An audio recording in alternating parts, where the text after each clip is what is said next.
Mulai kapan Bu sulit didapat Bu? 1 bulan ya. 1 bulan. Harganya tetap 14.000. Harganya enggak mahal, Mahal. naik. Naik. 16,5 jual. Jualnya 16,5. Kalau tulisannya berapa Bu di? 14 dicorek. Oh gitu. Kadang dijual 17, kadang dijual 16. Kalau sekarang? Alam karena ini susah sekali didapat, Pak. Itu ada didapat di toko 1 KTP 2 bal. Kurang stoknya ya? Iya, sekarang bahkan sudah tidak ada. Jual minyak kita enggak Bu sini Bu? Sekarang belum. Enggak. Kosong. Oh kosong. Mulai kapan Bu? Setengah bulanan lebih. Sekitar 14 kita jual. Terus kan pulaknya lebih dari 14. Sekarang? Masih dijual nggak Pak di sini? Udah nggak ada. Oh, stoknya habis atau memang Stoknya habis, barangnya kosong. Sejak Iya. kapan nih Pak stoknya habis? Sejak sebulan yang lalu sih. Ini saya langsung tanya ke Bang Faisal, tadi sudah mendengarkan penjelasan dari Pak Dirjen, Bang Faisal, bahwa sebenarnya kuotanya ini ada, barangnya ini ada, tapi di pasar kok masih susah carinya tadi. Kalau dari tanggapan Bang Faisal dengan penjelasan yang disampaikan, mungkin pakai mic-nya Bang Faisal. Harusnya kan sederhana. Jadi oke, pemerintah ingin harga stabil, kan? Harga stabil, oke. Pakai mekanisme yang sudah ada, yakni apa? Oke, harga minyak goreng kan dipengaruhi paling besar oleh harga CPO, ya kan? Pemerintah mau harga CPO-nya berapa di dalam negeri? Misalnya maunya 50. Sementara kalau diekspor 100. Gunakan pajak ekspor ditambah biaya itu 50. Udah jadi 50.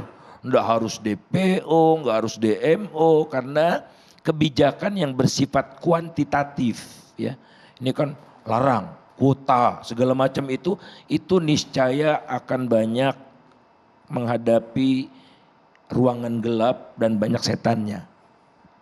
Ya. Jadi jangan bikin kebijakan yang menyebabkan ruangan itu gelap karena setan paling suka bertengger di tempat yang gelap. Jadi semua pakai mekanisme itu aja, nggak ada masalah itu.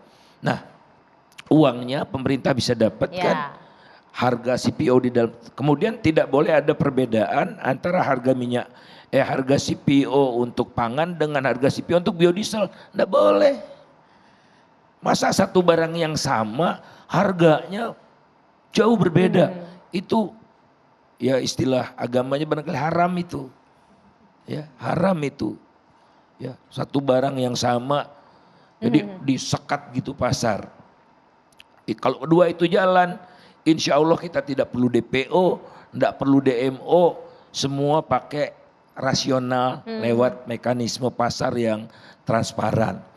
Nah, yang kemudian tugas pemerintah adalah sudah stabil, tapi pemerintah masih menganggap katakanlah harga minyak goreng itu tetap mahal nih buat orang miskin, ya.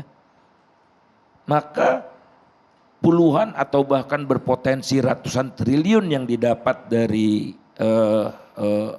pajak ekspor dan biaya keluar, jangan di bawah BPD PKS juga. Ini juga kacau ini, di bawah BPD PKS itu di luar APBN. Nah itu 74% subsidinya buat pengusaha besar. Petani cuma dapat 4%. Padahal produksi petani itu kira-kira 34%. Jadi sumbangannya pada produksi 34%, yang dia dapat cuma 4%. Jadi janganlah, jadi ada perwakilan petani di sana, nah sudah gitu udah deh. Nggak ada penimbunan, nggak ada kelangkaan. Karena di seluruh dunia nggak ada yang langka. Nggak ada yang langka. Nah kalau masih ada yang spekulasi, misalnya nimbun gitu ya, untuk kepentingan diri mereka sendiri, itu barulah hukum jalan, hukum kriminal. Kemudian kalau terbukti mereka kong kali kong, kompak-kompakan gitu, kita jangan jual ya. Nah itu ada KPPU namanya, Komisi Pengawas Persaingan Usaha, yang memutuskan. Jadi semua sudah ada, beradab. Kalau yang sekarang itu keadabannya kurang gitu. Karena apa? Kebijakan yang keadabannya kurang tercermin dari satu masalah diselesaikan menimbulkan berbagai masalah sampai akhirnya KTP. Apa urusannya dengan KTP ini gitu.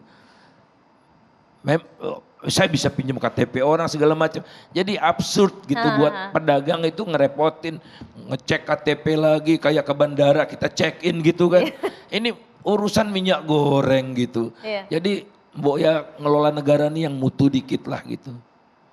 Dan saya berharap ya walaupun Pak Luhut hebat katanya ya, tapi udah deh urusan ekonomi diserahkan ke Menteri Ekonomi, Menko Perekonomian gitu, supaya ininya jelas gitu, nomenklaturnya jelas, pengendaliannya juga jelas gitu. Karena kalau sehebat-hebatnya seperti Superman pun, kalau tugasnya kebanyakan ya akan menimbulkan celah-celah yang berbahaya ya. Jadi kembalikanlah ke persoalan ini, kita kembalikan dengan track yang normal. Insya Allah bisa, karena masalah sedemikian sangat sederhana.